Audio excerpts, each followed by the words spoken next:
Well, good morning, everyone. Welcome to today's council meeting. It is 9:30 and I'll call this meeting to order. I will tell you that all members of council are present, as well as our municipal clerk.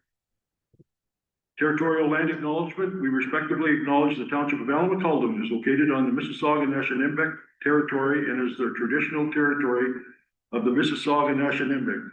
The township of Alma-Calhoun respectively acknowledges that the Mississauga nations are the collective stewards and caretakers of these lands and waters in perpetuity, and that they continue to maintain this responsibility to ensure their health and integrity for generations to come.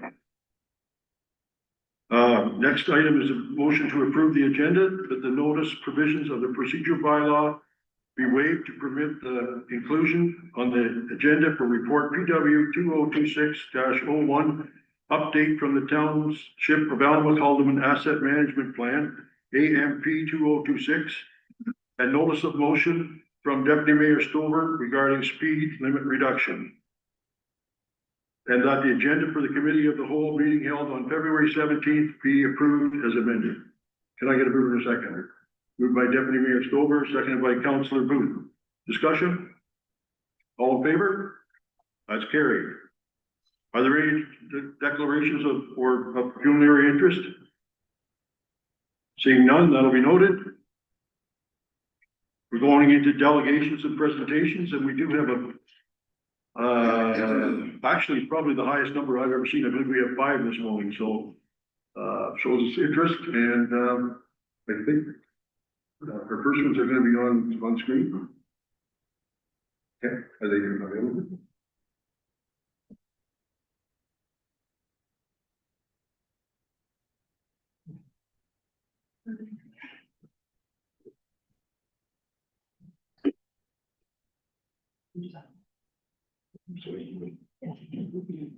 Okay, so our first delegation is a financial department review. And we have people from MNP here who did a lot of the work for us. And first, I'm going to introduce them, and correct me if I have the wrong pronunciation or whatever of your names. The first lady is Rima Gaher and Lear Easy. So if you're on board, would you please acknowledge that, and you can start your presentation.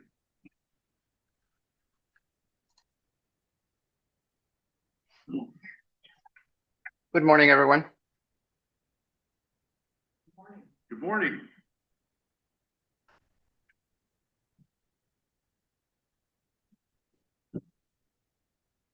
I am not sure if my colleague Rima has been able to join yet.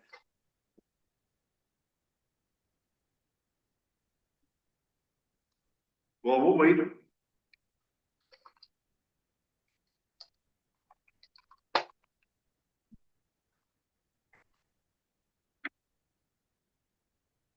Did I pronounce your name correct there?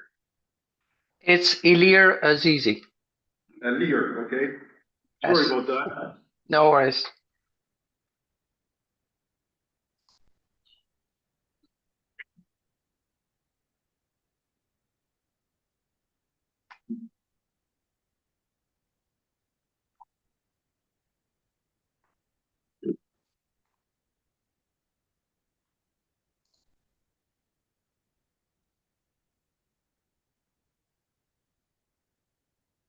Ilir, would you like to start? I would like to wait for Rima because she is the lead for this one. I cover the digital part, the technology piece. Okay. Do you think it's a technical problem? I think we were planning for 9:45, so this is a bit earlier than thought. So I sent her a text to join us, so I expect her to join shortly. Okay, she's here. I understand. Although I can't see her. I believe she just joined us. Hello. Good morning. Good morning. Sorry, I think. I'm the mayor of the township of Allen McAlderman. Hello, good And morning.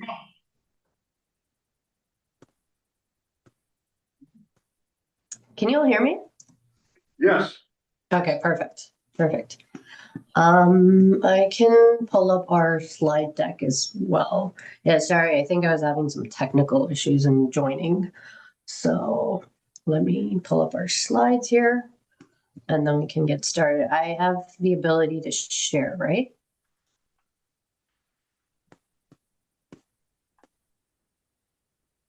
Okay, let me know when you all can see my screen.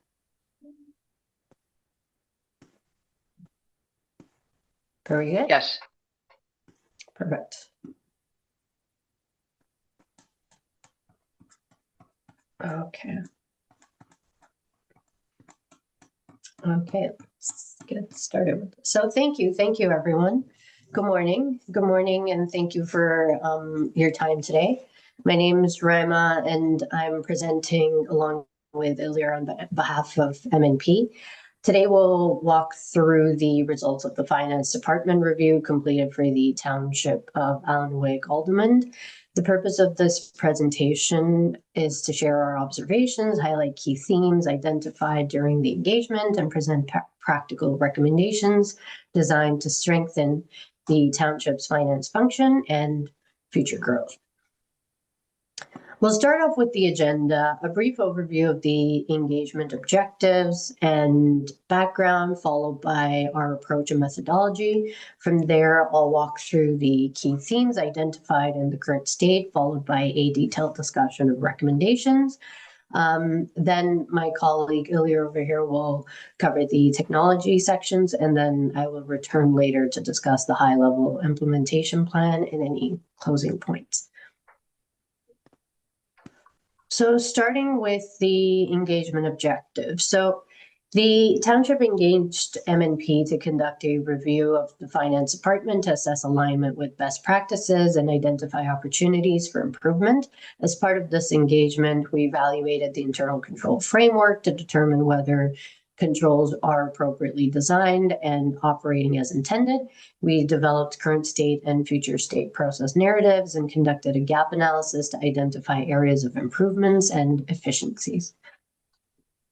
Our approach was very collaborative and iterative. We conducted participant mapping and planning sessions, reviewed documentation, developed narratives, assessed internal controls, and prepared both a current and future state analysis. Using that, we then put together the final recommendations and a high-level implementation roadmap.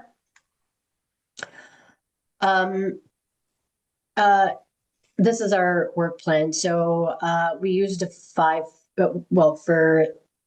to this point, we've got 4 phases. So we have a 4-phased approach, and the 5th phase is to be completed. So phase 1, starting with project initiation, where we conducted our kickoffs, project plan, collect and review relevant information, any meeting cadences, and identify process owners.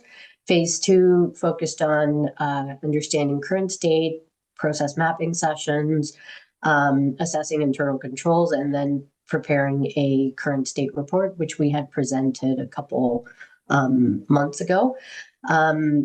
Then phase 3 was designing the future state, where we drafted the future state process narratives for finance processes and scope, define key functions and responsibilities. And then phase 4 is our final reporting. So in which we developed the final report, summarizing current state and future state analysis and recommendations for key processes, functions, and internal controls, and a presentation to the council.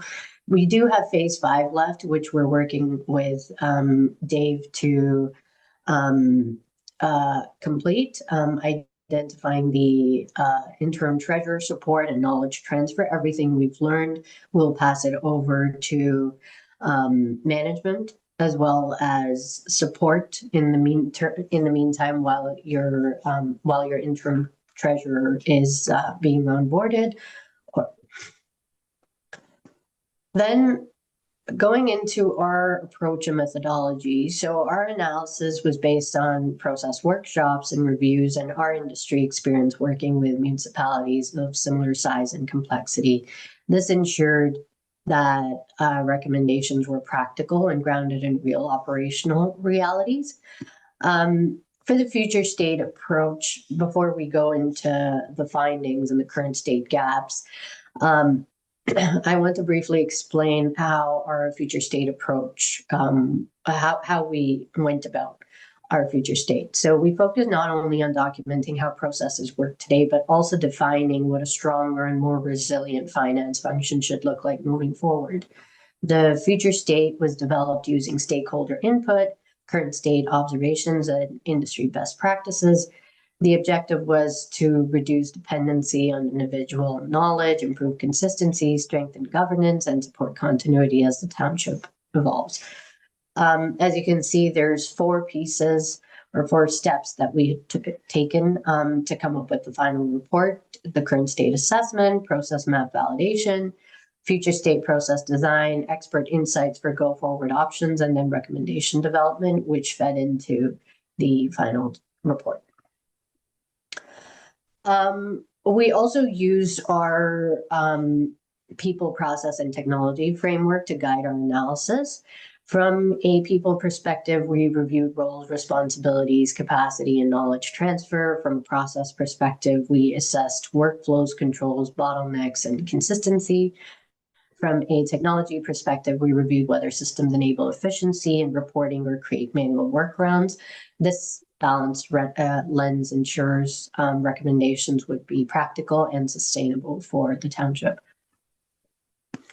Now, going through our current state recap, so several recurring themes had emerged across multiple finance processes, and these are structural challenges commonly seen in smaller municipalities and should not be interpreted as performance concerns. Starting with key person risk, we observed concentration of knowledge within a smaller number of individuals while operations continue effectively today. This creates vulnerability during absences, turnover, or role transitions. Cross-training and documentation can help reduce that risk. Lack of institutional knowledge and documentation. Many processes rely on individual experience rather than formal documentation. This creates onboarding challenges, variability in execution, and potential loss of knowledge during transitions. Formalizing procedures would strengthen consistency and resilience.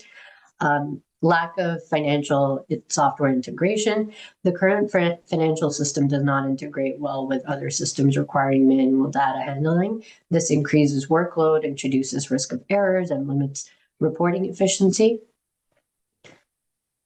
On the next slide, we've got 2 more themes. So lack of succession planning. Limited succession planning creates operational risk, particularly given turnover in key roles. Developing structured transition planning will improve continuity. Then we've got limited resident digital self-service. So residents rely heavily on manual interactions with staff. So potentially a digital self-service option could improve accessibility while reducing administrative workload. Lack of segregation of duties and limited staff capacity and retention challenges are the last 2 current state themes.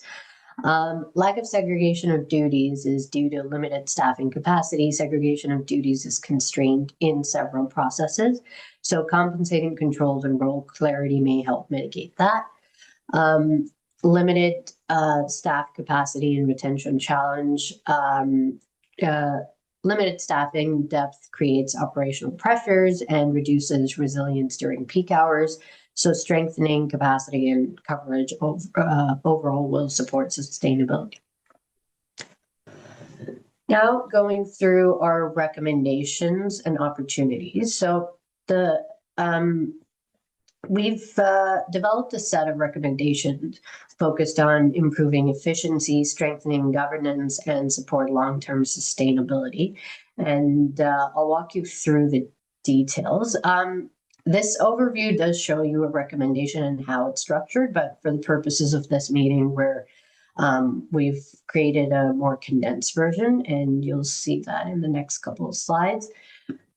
So overall, we have provided 6 recommendations between this and the next slide. Starting with the first recommendation, we recommend that explore accounting and finance systems to support business processes. So the first recommendation is to explore modernized accounting and financial technologies that better support business operations. The goal is to improve integration, reduce manual workarounds, enhance reporting capabilities, and enable scalable growth. This recommendation focuses on assessment and planning activities rather than immediate implementation. Our second recommendation here is strengthen capacity and skills of the finance department. This includes cross-training, educational opportunities, and assigning backup coverage for core processes. These actions reduce dependency on individuals and improve resilience during absences or transitions. And the third recommendation, strengthen succession planning and knowledge transfer. Key processes and roles should be documented to ensure continuity and preserve institutional knowledge. And our fourth recommendation on this slide is enhance customer experience through digital self-service.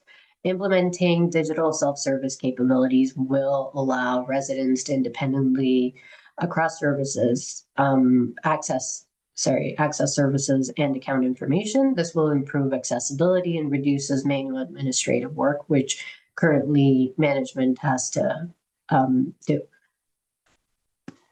And then we've got enhance institutional knowledge through documentation, develop standardized policies, procedures, checklists, and workflows. This improves consistency, supports onboarding, and strengthens internal controls.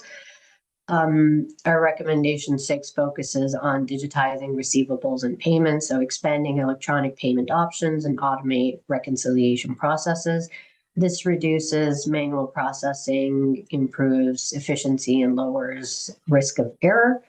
And the last recommendation is focusing on strengthening long-term financial planning and capital management. So establish structured reserve and capital planning frameworks, including multi-year budgeting and integrated financial tracking. This supports sustainable growth and stronger financial planning.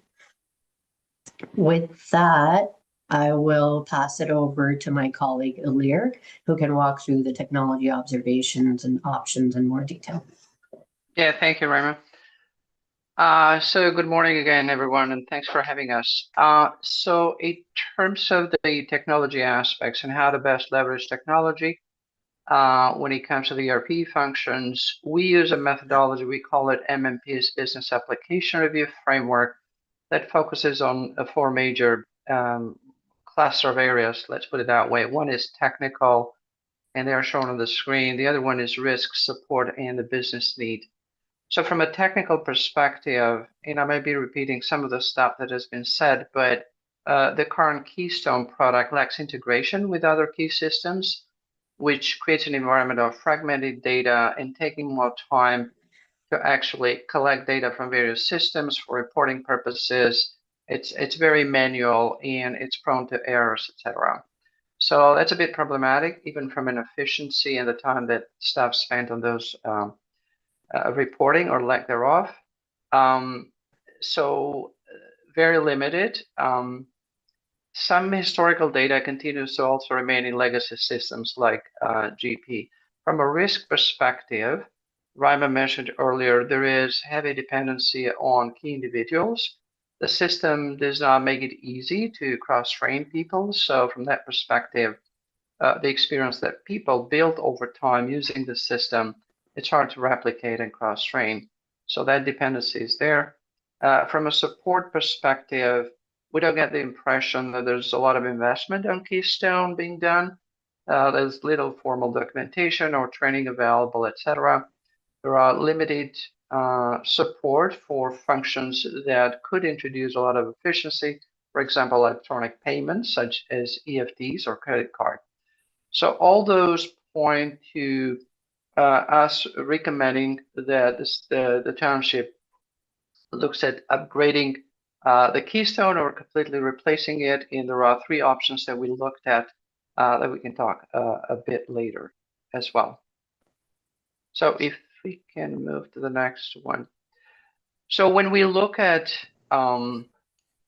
opportunities to develop options where the township should go when it comes to leveraging technology, we try to understand the capabilities that you want the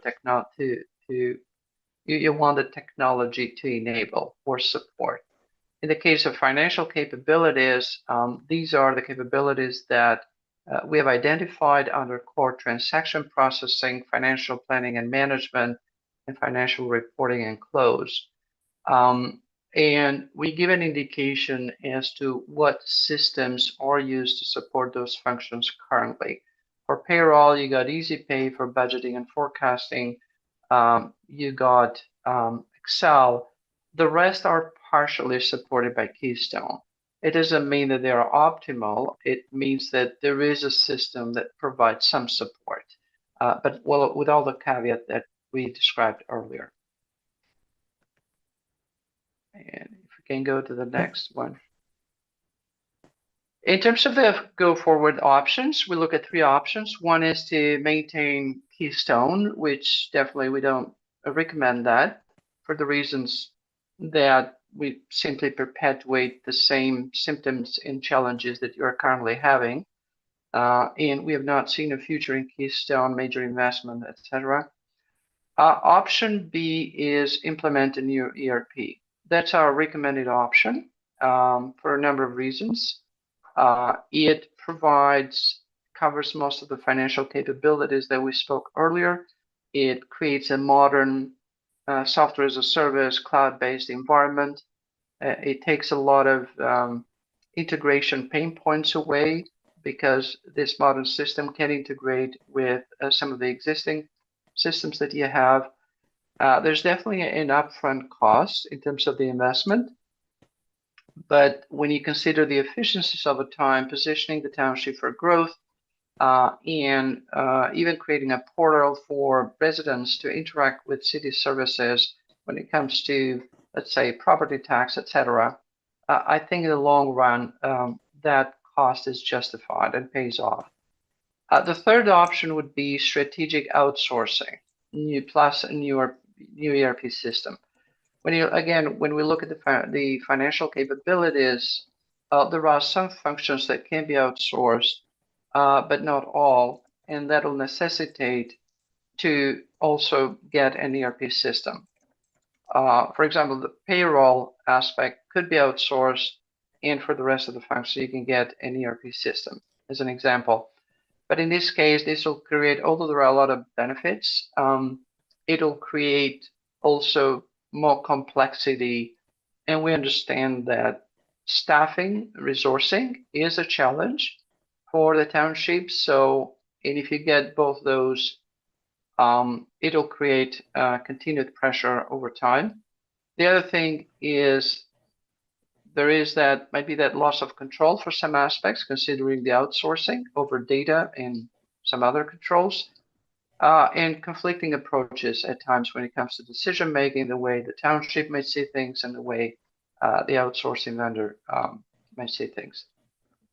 And so, Ryan, I think we see a different slide than what I was expecting. Yeah, sorry. I think my slide just here. And the way we go, if we can go to the next slide, I wanted to show the criteria. The way we evaluate options, we define a set of criteria so that we can facilitate the comparison of those. And the chart that you see on the screen, it shows those criteria: cost and investment, ease of implementation, process efficiency, data security and control, all the way down to staff impact. So, and when we weigh all those criteria against the options that we have developed, option B is the recommended one for the township. If we can go to the next slide, we understand sometimes if we can go to the two options, I wanted to speak about the cost structure.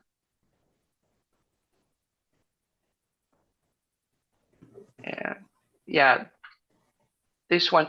So these are two products that we know well, and the reason we included some financial details there is to give you an indication, not necessarily to recommend one or the other for you at this point, because we recommend that you go to market and figure out the best product that works for you. But we wanted to give an indication as to what are the cost categories, what is the pricing range for some of these products, etc. Sylogist is a product Problems that and haven't been able to hear you. We're working on that, but we are still struggling. So if you could just give us a moment. We've been out now for about 5 minutes. I'm sorry we've missed your presentation. If you can just hold on. Okay.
Okay, they can now hear you, John, if you can please update them with what has happened, and then we can.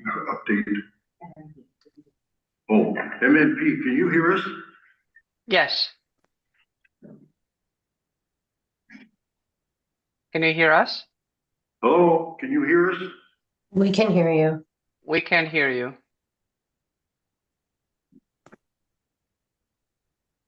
Oh, God.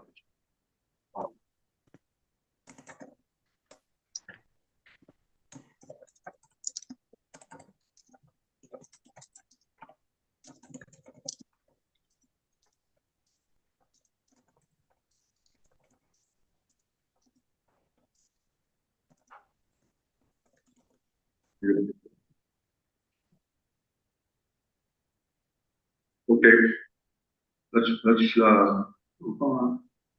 Oh, she's on. Just call. Hello? Yes, we can hear you. Oh, you can hear us. We've been down for about 10 minutes and we're unable to see you or hear you. The last page we had was, I believe it was your page 12. Current state themes 3 of 3. So we probably lost you for about 10 or 15 minutes. Okay. If you're able, we could try that again, which we probably could and should. because I'd like to get it on there, otherwise we'll have to reschedule for another meeting. So can you hear us? We can, and we can see you. Yes. Can you hear us? It's page 3, current state key themes. They finished page 12. You finished page 12. Yes, I'm gonna have to call it back. So we had a motion to defer. Do you still want to defer? Or do you want to keep trying to do this? Councilor Booth, I would prefer to defer. It's a pretty long presentation, and if we you made the motion, didn't either hear my, I'm not sure.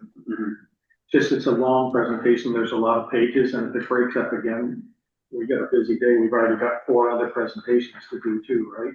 you? So everybody, Deputy Mayor? Through your mayor, the only comment I would have is that we aren't able to call up any information, not even on this or any of the others. So I think it's important that we at least are able to follow along with the presentation. So I would be in favor of postponing it till we can do another date. All right, thank you. I think everybody has agreed to that. So, we're gonna have to postpone. We'll let the staff get back to you on a possible date. And we appreciate all of your efforts to help us. Nothing we can do about it, but we do, thank you for your portion of the presentation. No problem. Thank you. All right. Thank you, Thank Mr. you. Mayor. Thanks, everyone. Thank you, Mr. Mayor. Thank you. Thank you. Okay, we'll go on to, the next presentation is from the Alma Caldeman Public Library. Their 2025 annual report and a request for facility rental fee waiver. Who's gonna, Trish, you're gonna lead us in? Thank you. David, And Chair Marshall. quick start. Jens coming too. Good morning. Good morning, and thank you for inviting us. For those who don't know me, I'm Marcia Jones. Those who don't know me, I'm Marcia Jones, Chair of the Alma Caldeman Library Board. For 2 years, we have had the fortune of working with our acting CEO, Tricia Dunn. She came to us with a Bachelor of Arts degree.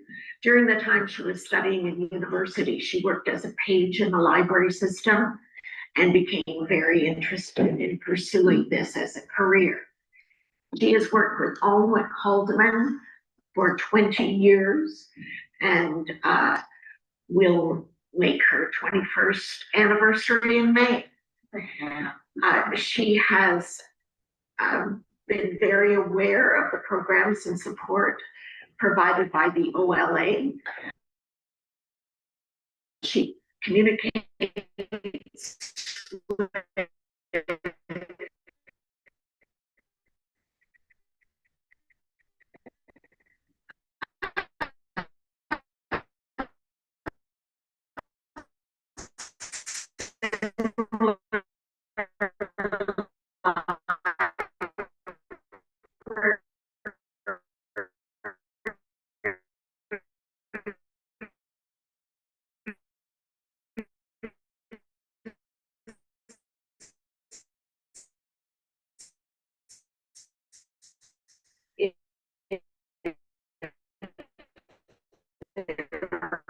issues or concerns, or sharing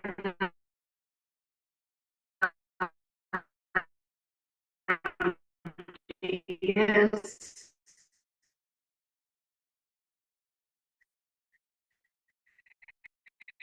And she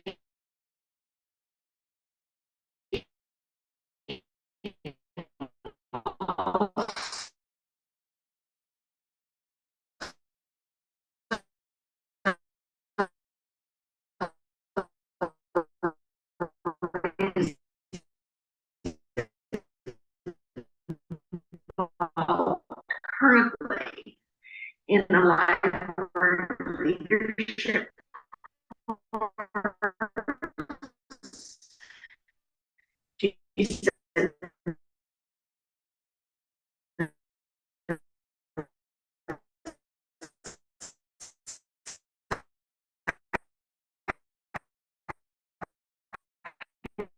year of this 2-year program. She has been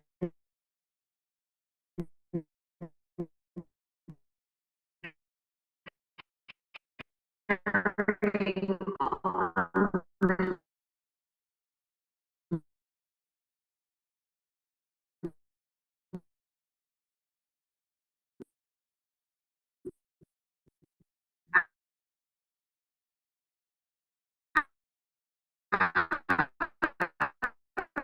role of CEO.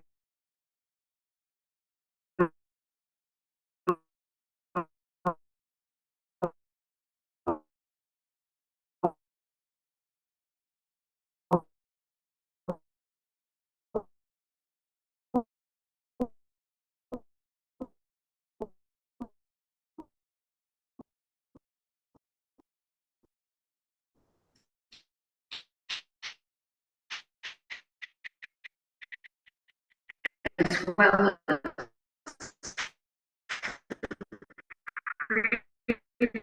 previous role.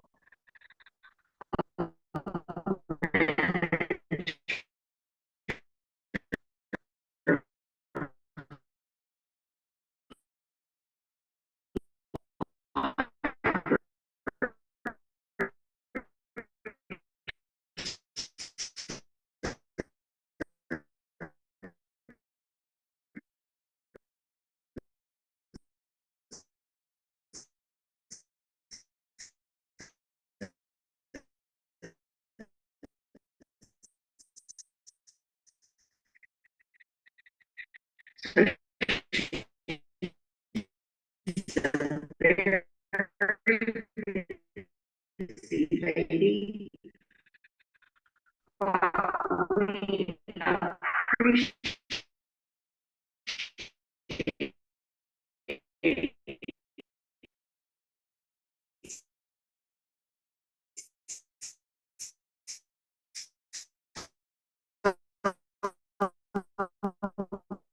to create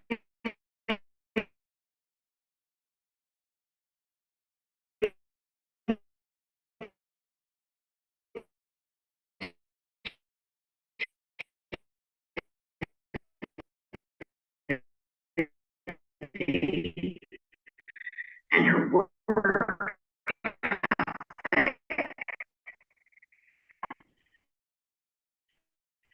She has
about